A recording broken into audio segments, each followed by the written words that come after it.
প্রবাসী টিভি সারা বিশ্বে বাংলাদেশ। আমি এখন আছি গুলশান 1 দুবাই ভিসা সার্ভিস সেন্টারে। দেশ বিদেশে যারা দেখছেন, আমার পাশে যে ভাই এরা দুবাই যাওয়ার জন্য আসছেন এখানে, আমি ওনাদের সাথে কথা বলবো। ভাই, আপনার নাম? আমার নাম মোহাম্মদ শাকিল আহমেদ। বাড়ি কোথায় আপনার? আমার বাড়ি পাবনা চাটমোড় থানা। কি বিষয়ে আসছিলেন এখানে? এখানে এম্বাসিতে পাসপোর্ট স্টিকার মারতে আসছিলাম। আচ্ছা, এ পর্যন্ত কয়বার আসলেন? এই 2বার আসলাম। কি ব্যাপার এখন?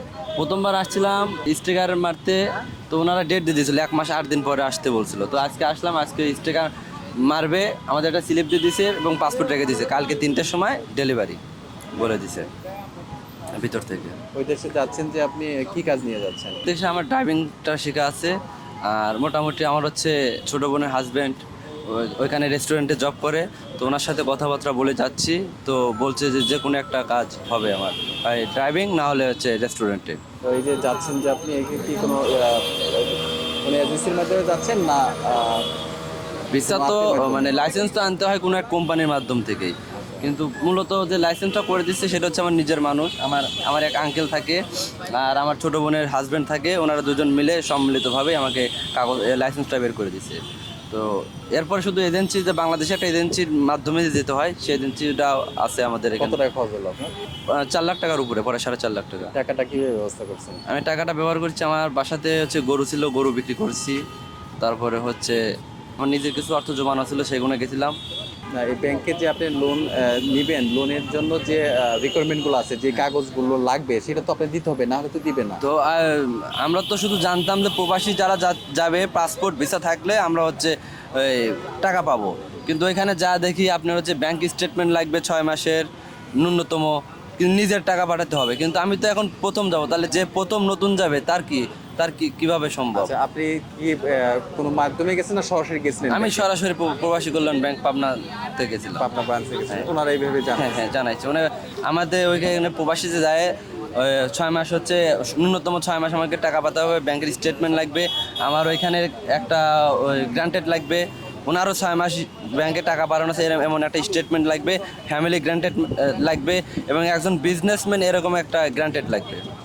এরকম কিছু গ্যারান্টি তো লাগবেই, কারণ হ্যাঁ, আপনি যাচ্ছেন, কারণ সরকারি কিছু নিয়ম কারণ অবশ্যই ওই আছে। নিয়মটাকে আপনাকে বুঝতে হবে, ওই নিয়মটা ফলো করেই আপনি যেতে হবে। হ্যাঁ, তবে ইনশাল্লাহ এবার যাচ্ছি, সামনেবার যেন আমি আমার ছোটো ভাইকে নেওয়ার সময় যাতে আমি প্রবাসী কল্যাণ ব্যাংক থেকে সহযোগিতা পাই, এটাই আশা করছি আমি। আচ্ছা, এখানে দুবাইতে যাচ্ছেন, এখানে কোম্পানি আপনার কি সুযোগ সুবিধা?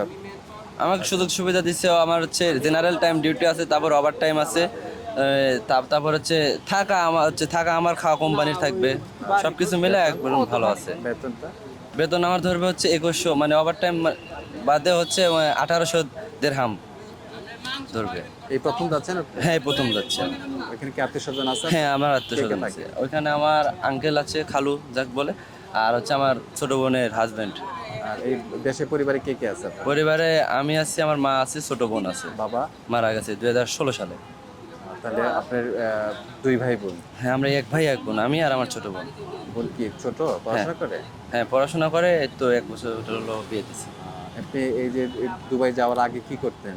দুবাই যাওয়ার আগে আমি বাজারে দোকান ছিল, এই যে দুবাই যাচ্ছেন হঠাৎ তারপরে করে, আমার পোলট্রি ফার্ম ছিল, পোলট্রি ফার্মে অনেক লস আসলো। এই যে দুবাই যাচ্ছেন, কি মনে করে হঠাৎ করে দুবাই যাওয়ার চিন্তা ভাবনা করলেন? দুবাই যাচ্ছে হচ্ছে বাংলাদেশে তো আমি অনেক ইনভেস্ট করলাম, তো কোনোটাতে তো কোনো লাভ আসলো না, তো ভাবলাম দেখি একটু প্রবাসে যায় নিজে খাটে কিছু অর্থ উপার্জন করে নিয়ে আসি। মানে আমার পোলট্রি ফার্ম লস খাইছি অনেক টাকা, 6 লাখ টাকার মতো লস খাইছি, যার কারণে এখন প্রবাসে যেতে হচ্ছে। ধন্যবাদ আপনাকে প্রবাসী টিভিকে সময় দেওয়ার জন্য। ধন্যবাদ আপনাকে। দেশ বিদেশে যারা দেখছেন আমাদের প্রবাসী টিভি, এই ভাইয়ের কথাগুলো হয়তো বা শুনলেন। উনি দেশের বাইরে চলে যাচ্ছেন, দুবাইতে যাচ্ছেন, শুধুমাত্র উনি বিজনেস করতেন আগে, অনেক টাকা ক্ষতিগ্রস্ত হওয়ার পরে এখন পরিবার যেন সুখে থাকে, পরিবার ভালোভাবে যেন থাকে, সেই চিন্তা ভাবনা করি উনি দুবাই যাচ্ছে। আমরা প্রবাসী টিভির পক্ষ থেকে ওনার জন্য দোয়া করি, উনি ভালোভাবে পৌঁছুক এবং দেশের রেমিটেন্স বাড়াক। মোহাম্মদ মজরুল ইসলাম হীরা, প্রবাসী TV, Dubai visa process centre, Dhaka.